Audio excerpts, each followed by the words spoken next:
So hey everyone, and in this video we are going to learn about use memo hook. So use memo hook is actually use memo hook is actually useful in those cases where you just want to update only that part if it's updated. For example, I ask you to multiply 2 with 2, okay, that is 2 2s are 4, or 4 2s are 8, or whatever. So now you know 2 2s are 4 and 4 2s are 8.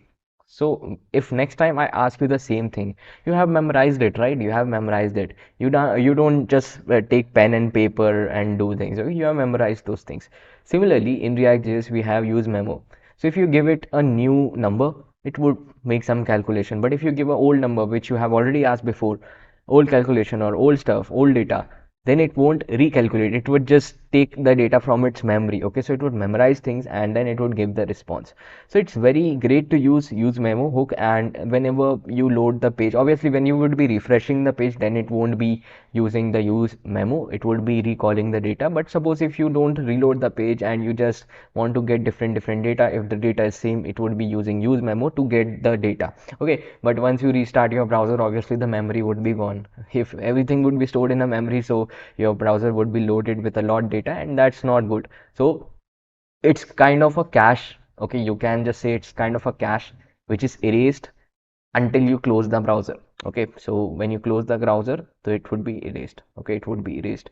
But if you don't close the browser, if you use it for 1 hour, 2 hour, it would be just storing everything in its memory, so that if the data repeats itself, so it would be taking data from its memory, not from the backend. So it saves a lot time and it saves a lot traffic, gives a more speed, and very useful, very sensible. Okay, so now we're going to create a folder here and is going to name this folder as use memo, right? And I'm going to create a file.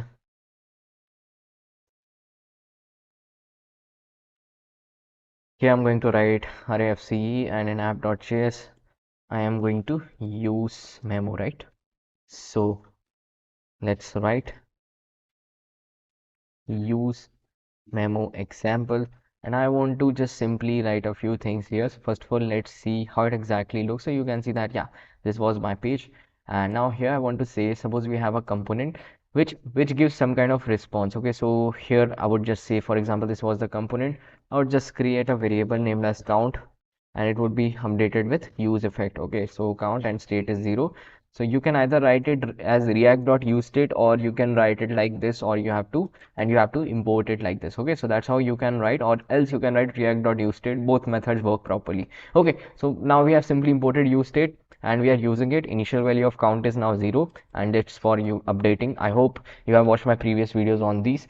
So now here I'm just going to say that we have a, suppose, heading. Okay, I'll just say use memo example. Yeah, use memo example. And here I just want to say that we have a button which suppose increments the value of my count. So I would just say increment. Let's say that the button is for incrementing.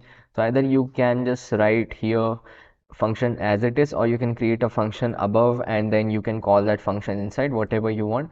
I'm just calling it directly here. So I'm just saying an arrow function is called, which is updating my value directly. Okay, and similarly guys, I would make a decrement function also. So set count -1, and this is for, suppose, decrement. Okay, decrement. Fine. So two buttons, one is for increment, second is for decrement.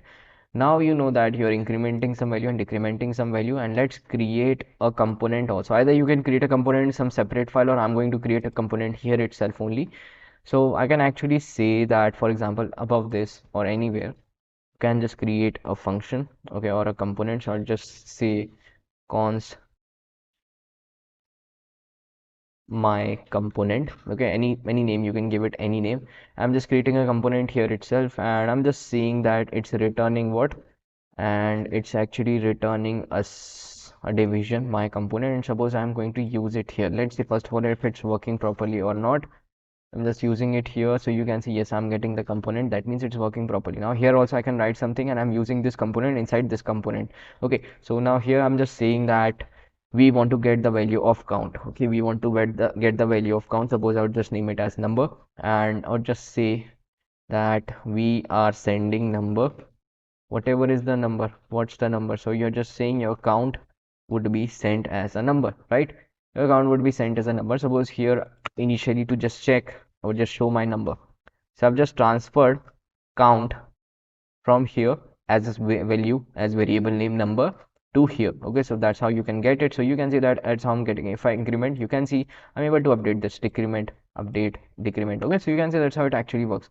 Now I'm able to update this. I want to make some calculation based on this update. Okay, every time I click on this, you can see that the value of number would be updated and you would see the changes. So I'm just saying, once the value of number is updated, I want to make a change. So I'll just say const, suppose we have a result, and I want to use the use memo hook. So use memo, okay, use memo hook, and it's very similar to use state, like use effect. Like in use effect also we were doing the same thing, but in this case I'm just saying whenever there is an update in number, then only make a new calculation, else take the result from the memory. Okay, so it would be memorizing every result. So I'm just saying return number into 10, for example, number into 10. Okay, whatever is the number, I would return that. So right now you can see it's like this. So it would be taking data from memory if there is a new number. For example, suppose now number is 0.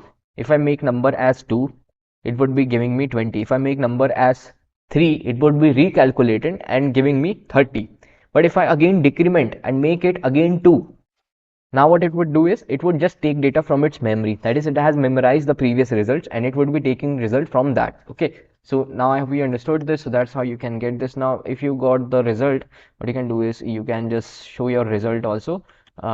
Here itself I'm just going to say result is this. Okay, so number is this and result is this. Fine, that's how it exactly works. You can see, so I'm calculating the result every time the number changes. But if the number has already occurred, for example, right now if I just refresh, can say everything is 0. For example, if I increment and suppose if I make it 4, so all the previous results have been remembered. For example, 3 was remembered, 2 was remembered, 1 was remembered. So now if I decrement, that is 3 has already occurred before, so it would be memorizing the previous results and giving the data according to that. That means it won't be recalculating now, it would be just giving the data according to its memory. So it's very beneficial and it would be helpful when you are getting data from backend and the use memo hook is added, so that it now knows that already this kind of result has been generated, same result has been generated, there is no change, same request has been called. So it'll be just using use memo hook whenever needed. So you can add use memo whenever needed, so that you know that if previous result has occurred, I don't need to make recalculation. Suppose if it was a very big calculation, it would take 10 seconds. So do you think now you must wait for 10 seconds? No, you must not wait for 10 seconds. So in that cases, like if the result has previously occurred, so you can directly pick the result from there, from the memory. Okay, instead of recalculating, you are picking the result from the memory. That's the purpose of use memo hook. It would be really useful and it's actually helpful when you are dealing with expensive calculations which are taking a lot time and very big network request. And suppose if you have a huge amount of data coming from backend, so obviously there would be more network traffic and the cost would be really high, the charges for sending that amount of data would be really high. So in those cases you actually use the use memo hook to save a lot time, give user a better experience, and obviously save your own cost. Okay guys, so I hope you understood the purpose of use memo hook, although you might not able to see the real changes here, but trust me, in the back end, in the back of use memo, what exactly happens is it stores the results in its memory, and if you repeat the request, then it would take data from its memory instead of recalculating. Okay, so that's it for today. I hope you understood this. I will see you in the next one. Till then, say a good day. Bye bye.